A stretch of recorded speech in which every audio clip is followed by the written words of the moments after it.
First, if I could pass down a petition that we've been working on for this case. We have 11,818 signatures from all 50 states, 11 countries, as to why this man should remain incarcerated.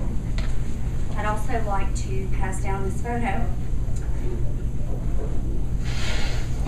Sorry. Of our family that is now torn apart because of this man's actions.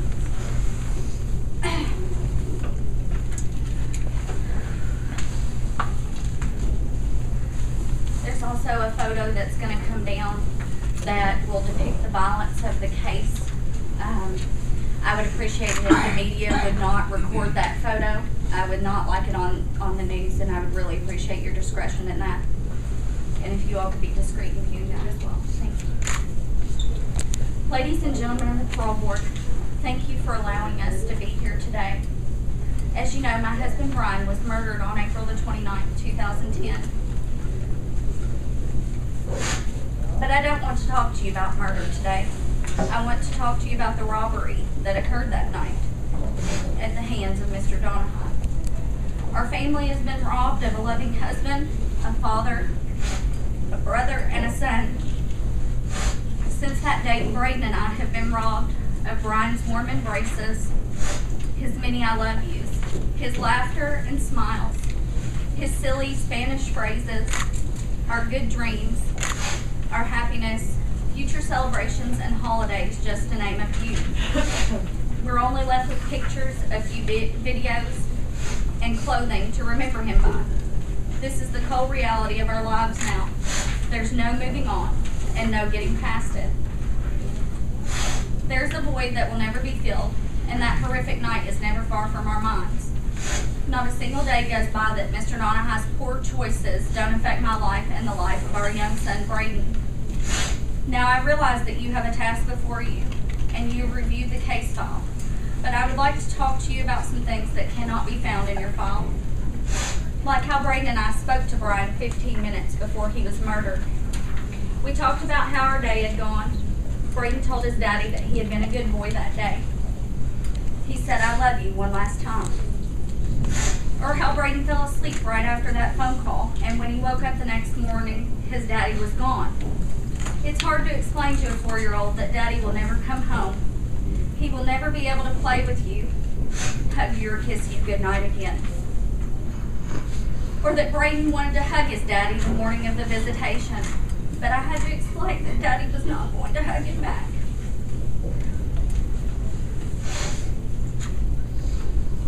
Instead, I lifted him up and he laid over Brian's chest and stretched his arms out and sobbed. Or how about because Braden went to sleep and never saw his daddy again, he has night terrors. He wakes up crying and comes to make sure mommy isn't gone too. Many nights I must hold him until he falls asleep. He often asks me to spray his daddy's cologne on his pillow and sleeps clutching or wearing one of Brian's shirts. Or how on Father's Day, when his school has donuts with Dad, Braden doesn't want to go. He cries because he doesn't have a dad like all the other kids. He cuts pictures of presents out of magazines that he would have liked to have given his daddy for Father's Day. We tie them to balloons and send them to heaven because world presents won't float. Or how Braden would like to give his daddy a hug, so he runs to the side of a mausoleum and stretches his arms across Brian's grave. He constantly asks me if I think daddy can feel his hugs. I shake my head yes and try not to cry. Or that Braden sees a therapist weekly because he's angry that he can't remember how his daddy's voice sounded or how his hugs and kisses felt. This is our life now. It's filled with heartache, sadness, and only memories of Brian. We were not done making memories with Brian when he was taken from us. This situation is not something that we asked for. We were chosen.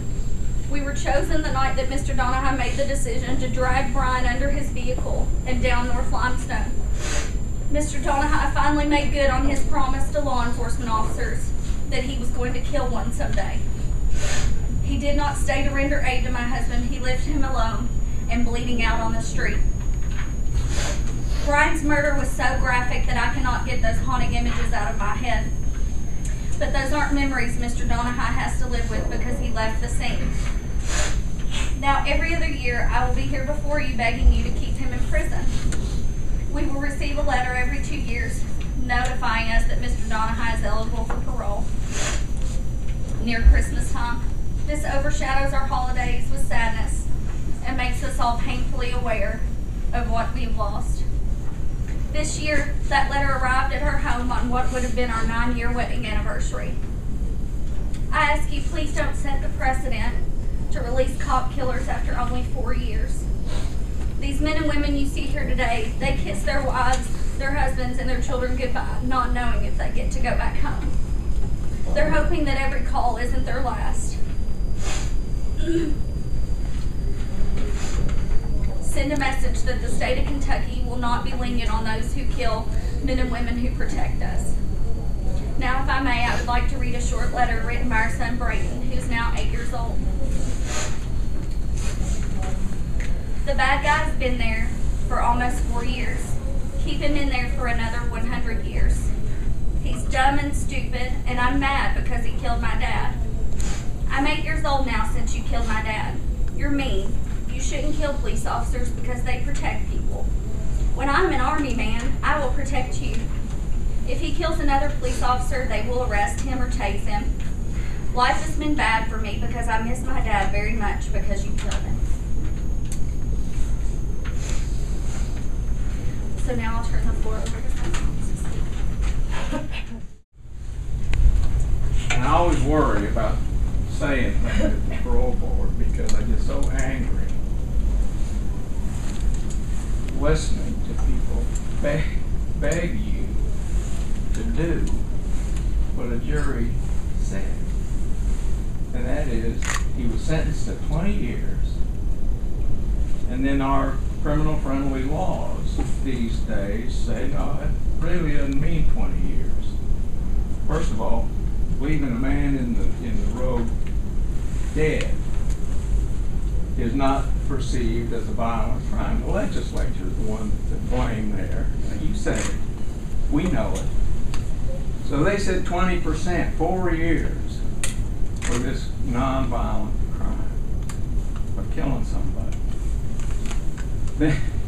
Then the worst you can get, a maximum serve out, is 13 years, right? And that's because you got this good time credit. If you behave yourself in prison, we're going to cut your sentence. Doesn't make any difference what you do on the street.